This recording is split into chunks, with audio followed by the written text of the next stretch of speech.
Hi!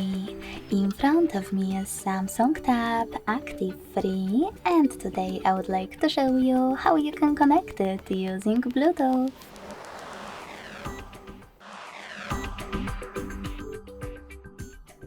Begin by going into Devices Settings and clicking on Connections right away.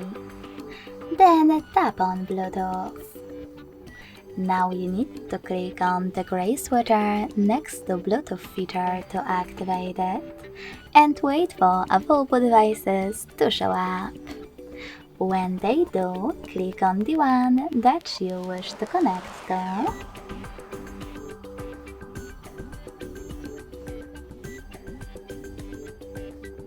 Select Pair in the pop-up and wait for the other device to accept your connection request.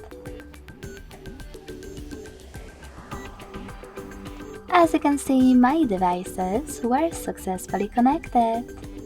To disconnect them, click on this gear right next to your paired device and tap on Unpair at the bottom right corner.